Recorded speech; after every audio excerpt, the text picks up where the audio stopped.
नमस्कार साथियों, मैं गणेश शर्मा आपके अपने YouTube चैनल RIS गणेश में आप सभी का स्वागत करता हूं, अभिनंदन करता हूं, इस्तकबाल करता हूं।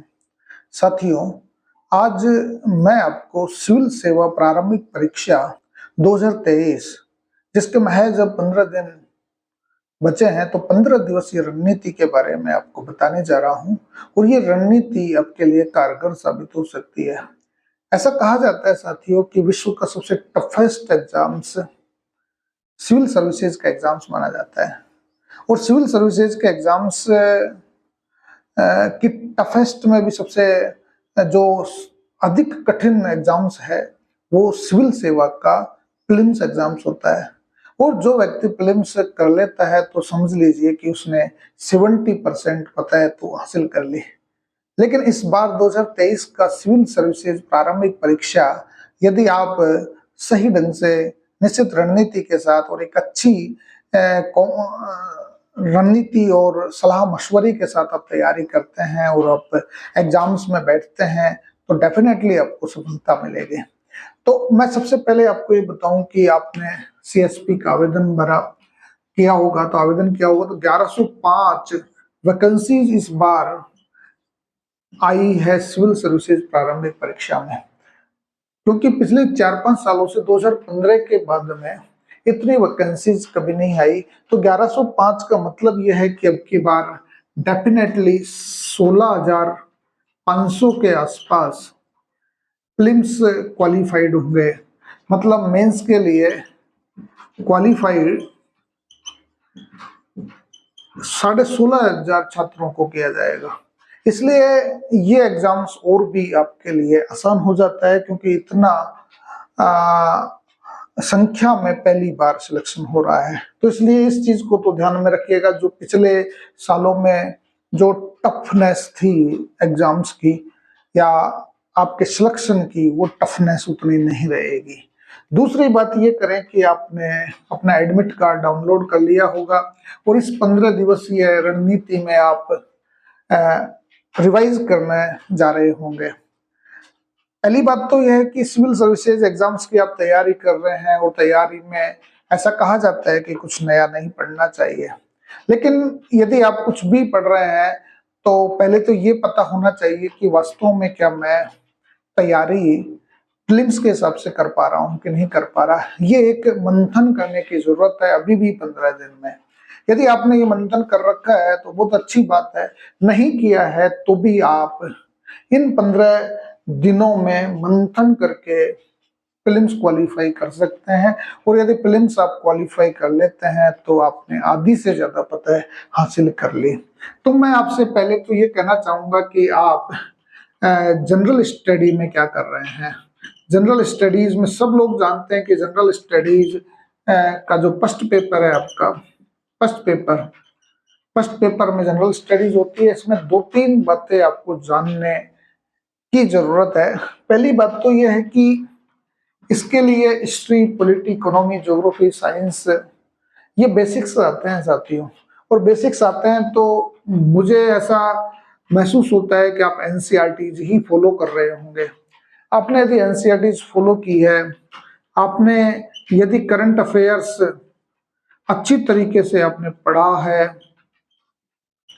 और आपने NCERT के जो बेसिक्स कॉन्सेप्ट्स को करंट अफेयर्स के साथ में जोड़ा है तो और भी अच्छा है। और तीसरा, आपने लास्ट ईयर के पेपर्स को भी अवश्य दिया होगा। लास्ट ईयर्स के पेपर्स आपको इन 15 दिनों में, यदि आपने अभी तक भी लास्ट ईयर्स के पेपर्स नहीं देखे तो घबराने की कोई जरूरत नहीं है। आपको इन 15 दिनों में रोज 3 या 4 लास्ट ईयर के पेपर्स आपको निकाल लेने हैं और वहीं के दाएं बाएं जो भी प्रश्न आते हैं उन्हीं प्रश्नों को आपको सोल्व करना है। तो सबसे पहले आपका मुख्य हथियार है लास्ट ईयर के प्रश्न, जिनको आपको करना है। दूसरा, इनको NCERT से फॉलो करना है। लास्ट ईयर के पेपर से आपको पता लगेगा कि NCERT कितनी कारगर है और NCERT से ही हूबहू प्रश्न UPSC किस प्रकार पूछ लेती है। और यदि आपके मान लो, जैसे मैं इकोनॉमी की बात करूं, इकोनॉमी में यदि आपको मुद्रा बाजार से जुड़े हुए प्रश्न आते हैं, बैंकिंग गतिविधियों से जुड़े हुए प्रश्न आते हैं, तो बैंकिंग गतिविधियों कि आसपास की जानकारी आपको याद रख लेनी चाहिए। दूसरी बात यदि इसको करंट से आपने अपडेट कर दिया है तो इन करंट से अपडेट्स को भी आपको याद करना चाहिए। और मैं तो यही कहूंगा कि करंट अफेयर्स के लिए यदि आपने पिछले एक साल के न्यू इंडिया समाचार, NIS जो फोर्टनाइटली मैगजीन्स है, पाक्षिक पत्रिका है प्रेस इंफॉर्मेशन ब्यूरो की, यदि आपने साल भर की न्यू इंडिया समाचार एक बार गो थ्रू कर ले तो डेफिनेटली मैं ये दावा करता हूं आपसे कि 10 से 15 प्रश्न आपके प्रीलिम्स में करंट अफेयर्स में न्यू इंडिया समाचार से हूबहू पूछ लिए जाएंगे। क्योंकि कई छात्र कोचिंगों के जाल में उलझे हुए हैं, कोचिंगों के मकड़ जाल में उलझे हुए हैं, कई करंट अफेयर्स की मैगजीन्स में उलझे हुए हैं। ऐसा कुछ भी नहीं है साथियों, हम सरकार में जा रहे हैं, इसलिए न्यू इंडिया समाचार पिछले साल भर के आप कर लेते हैं तो 10 से 15 प्रश्न आपको यहाँ से डेफिनेटली मिलेंगे। दूसरी मैं बात करना चाह रहा हूं आपको इंडिया ईयरबुक की। भारत 2023 के नाम से आप किताब खरीद कर लाए होंगे और यह भी सूचना प्रसारण मंत्रालय की मैगजीन्स है, इसको भी आपने एक या दो बार गो थ्रू कर लिया होगा। यदि आप ये कर लेते हैं तो 10 से 15 सवाल भी हो सकता है 20 सवाल तक यहाँ पहुंच जाए, तो 10 से 15 सवाल आपके यहाँ से मिल सकते हैं। और बेसिक्स एनसीईआरटी जो आपने पढ़ी है, यहाँ भी आप 15 से 20 सवालों में आप एनसीईआरटी को फॉलो कर सकते हैं। बाकी तो हिस्ट्री, पॉलिटी, इकोनॉमी, ज्योग्राफी के जो बेसिक सवाल हैं वो पूछे जाएंगे। और लास्ट ईयर के प्रश्नों को यदि आप कर लेते हैं तो यहाँ से भी 15 से 20 प्रश्न दाएं बाएं से प्राप्त होते हैं। तो कुल मिलाकर आप 60 प्रश्नों की तैयारी बिना किसी झिझक के यदि ये कर लेते हैं तो 60 प्लस प्रश्न आपके सही होने के चांसेस बनते हैं। जब हम पिछले साल के पेपर्स का एनालिसिस करते हैं तो आज तक का इतिहास में जब से सीसेट शुरू हुआ है, सीसेट के बाद में केवल एक बार जनरल स्टडी की कट ऑफ 116 सर्वाधिक गई है। बाकी जनरल की कट ऑफ हमेशा 95 से 105 के मध्य में रही है। और कई पिछले सालों की तो स्थिति यह रह गई कि 85 से 95 के बीच में जनरल, ईडब्ल्यूएस, ओबीसी की कट ऑफ रही है। तो इस आधार पे हम कह सकते हैं कि आपको ज्यादा कुछ करने की तैयारी की जरूरत नहीं है। 60 प्लस प्रश्न आपके बन रहे हैं जनरल स्टडीज में, और जनरल स्टडीज का ये हर्डल्स आपको सफलता दिला सकता है यदि आपने सही ढंग से तैयार किया है तो। दूसरी मैं बात इसमें करना चाहूंगा साथियों कि आप जो भी तैयारी कर रहे हैं जनरल स्टडीज में, तो अटेम्प्ट कितने करने चाहिए आपको। 100 प्रश्न आते हैं साथियों, वो 100 प्रश्नों की स्थिति ये देखिए 2 घंटे में आपको सोल्व करने होते हैं। लेकिन यूपीएससी की हम जब तैयारी करते हैं, आप भी तैयारी कर रहे हैं, आपने अटेम्प्ट्स दिए होंगे, तो यूपीएससी कभी भी नॉलेजेबल प्रश्न नहीं देता। यदि आज आपने सुना होगा चैट जीपीटी 4.0 को भी यदि यूपीएससी के एग्जाम्स में बिठा दिया जाए, प्रीलिम्स के एग्जाम्स में, साथियों 101% चैट जीपीटी फेल हो जाएगी।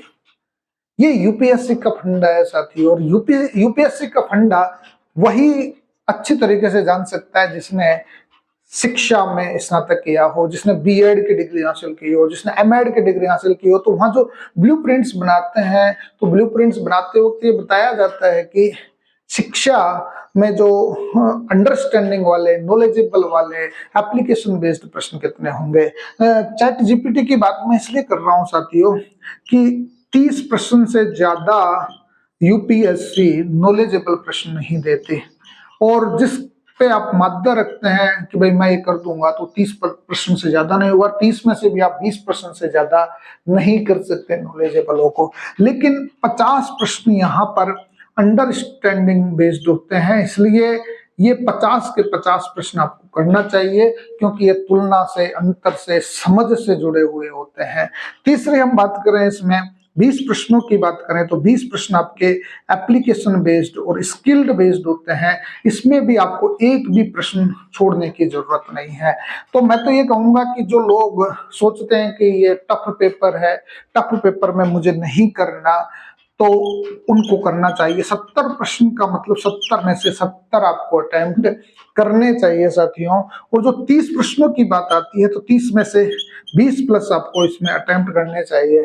मैं तो ये कहूंगा कि यदि आप सही ढंग से प्रीलिम्स क्वालिफाई करना चाहते हैं, रिजल्ट का वेट नहीं करना चाहते यूपीएससी में, तो आपको 90 प्लस प्रश्न अनिवार्य रूप से जनरल स्टडी में अटेम्प्ट करने चाहिए, तभी आपका प्रीलिम्स सिक्योर हो सकता है साथियों। तो मैं तो ये कहूंगा कि 90 प्लस यदि आप इसमें करते हैं तो आप झंडे गाड़ सकते हैं इस प्रीलिम्स एग्जाम्स में। तो ये बात हुई आपके प्रीलिम्स एग्जाम्स की। और 2 घंटे का जो आपका कॉन्सेप्ट है, उस 2 घंटे के कॉन्सेप्ट्स में आप इन प्रश्नों को सही ढंग से कॉन्फिडेंस के साथ एलिमिनेशन पद्धति से कितना कर पाते हैं। जब इनकी को आप सोल्व करें तो आपको विकल्पों पर ध्यान देने की जरूरत है। आपको कौन से विकल्प 100% नहीं है, 50% नहीं है, इस तरीके की प्रोबेबिलिटी के आधार पर इन प्रश्नों को सोल्व करने की जरूरत है। तो इसलिए जनरल स्टडी का ये मैटर तो आपका कंप्लीट होता है। हम जनरल स्टडी सेकंड पेपर की बात करते हैं साथियों।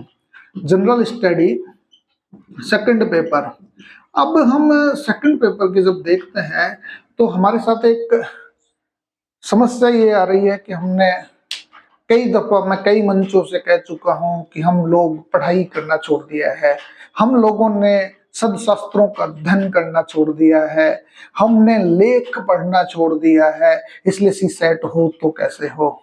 आज की स्थिति ये देखिए कि पहले तो यूं कहा जाता था कि सी सेट जो होता है, सी सेट आईआईटी और आईआईएम के बच्चों के लिए बड़ा आसान है, लेकिन पिछले 3-4 साल का सी सेट का पेपर ये बताता है कि जो तैयारी नहीं करता, वो चाहे आईआईटी किया हुआ हो, चाहे आईआईएम से एमबीए पास आउट हो, कैट किया हुआ हो, वो भी सी सेट पास नहीं कर सकता। इसलिए practice makes a man perfect, इस बात को ध्यान में रखिएगा। ऐसी कहावत है कि करत करत अभ्यास के जड़मती होत सुजान, रस्सी आवत जात पे तो सिल पे पड़े निशान। तो ये जो आपकी 15 दिन की तैयारी है सी सेट की, इसमें 80 प्रश्न होंगे और 80 प्रश्नों में साथियों आपको मात्र 27 प्रश्न करने होते हैं 2 घंटे में। लेकिन स्थितियां ये हो रही है कि गत कुछ वर्षों से लोग 27 प्रश्न भी अटेम्प्ट नहीं कर पा रहे हैं। आखिर ऐसा क्या आता है सी सेट में जो बच्चे गत वर्षों में सी सेट को क्वालिफाई नहीं कर पा रहे हैं। तो सबसे बड़ी बात तो यह है कि सी सेट में कॉम्प्रिहेंशन आता है साथियों, कॉम्प्रिहेंशन, जिसको हम गद्यांश कहते हैं। और ये गद्यांश आपकी समझ का परीक्षण करता है, और ये समझ ऐसी होनी चाहिए साथियों कि आप जब एनालिटिकल एंड लॉजिकल रीजनिंग का अध्ययन करते हैं तो आप उसका कंक्लूजन खुद निकाल सके, उसके बारे में मान्यताएं खुद बता सके, उसके बारे में धारणाएं गढ़ सके, उसके बारे में प्रभाव बता सके, आप उसके बारे में कार्रवाइयों का वर्णन कर सके। तो ऐसी धारणाएं यदि आपके पास है, आप ऐसे शस्त्रों का आपने अध्ययन किया है, तो आप डेफिनेटली गद्यांश में अच्छा कर सकते हैं। गद्यांश के लिए 2-3 चीजों की जरूरत होती है, क्योंकि गणित और रीजनिंग का पोर्शन तो आजकल कम हो गया है, 35-40 प्रश्न आते हैं, उसके लिए प्रैक्टिस चाहिए होती है। यदि आपने लास्ट ईयर के प्रश्नों को भी सही ढंग से सोल्व कर लिया है तो आप 30 से 35 प्रश्न कर सकते हैं। लेकिन गद्यांश की संख्या में वृद्धि हो रही है और उस गद्यांश से 1 या 2 प्रश्न आपके यहाँ आते हैं, और हिंदी मीडियम के छात्रों के लिए तो एक बड़ा पेचीदा हो गया है, क्योंकि इंग्लिश का ये अनुवादित रूप होता है। इसलिए हमें ये जानने की जरूरत है कि गद्यांश में हम निर्णय क्षमता हमारी कैसे मजबूत करें, हमारी तार्किक क्षमता कैसे डेवलप हो, हमारी संप्रेषण क्षमता कैसे डेवलप हो। संप्रेषण क्षमता का मतलब यह है कि आप तीव्र गति से आप निर्णय कैसे कर सकते हो। इन चीजों को जानने की आपको जरूरत है, और जरूरत होने के बाद ही आपको उत्तर देने की जरूरत पड़ेगी। यदि आप ऐसा करते हैं तो आसानी से 27 प्रश्न सोल्व कर सकते हैं। इसके लिए आपको कुछ भी देखने की जरूरत नहीं है, लास्ट ईयर्स के पेपर्स को सोल्व करना है। मैं ऐसा अभी नहीं कहूंगा कि आपको रोज मैगजीन्स पढ़नी चाहिए, रोज आपको बड़े जर्नल्स पढ़ने चाहिए, रिसर्च पेपर पढ़ने चाहिए, किताबें पढ़नी चाहिए, बायोग्राफी पढ़नी चाहिए। ये आज की जरूरत नहीं है, ये अगले साल के लिए जरूरत है। अब तो आपको लास्ट ईयर के 2013 से 23 तक 22 तक आप 10 सालों के प्रश्न भी कर लेते हैं तो सी सेट में आपको कोई नहीं रोक सकता। मैं तो ये चाह रहा हूं कि आप 15 दिवस में जो मैंने बताया उसके आधार पर अपने आप को ढालिए और उसके अनुसार ही आप तैयारी करने का प्रयास कीजिए। जीएस पेपर में 90 प्लस करने का प्रयास कीजिए और सीसेट पेपर में भी एक्यूरेसी बनाने के लिए एक्यूरेसी बनाइए और 50 प्लस प्रश्नों को अटेम्प्ट करने का प्रयास कीजिए ताकि आपका क्वालिफाई आसान हो जाए और आप इस 2023 के परीक्षा में प्रीलिम्स परीक्षा में पास हो और आप मेंस में अच्छा परफॉर्मेंस करें। आपको अग्रिम शुभकामनाएं सिविल सेवा प्रारंभिक परीक्षा 2023 के लिए। आप अच्छे तरीके से पूरे कॉन्फिडेंस के साथ मनोयोग के साथ में इस एग्जाम्स को दीजिए। धन्यवाद।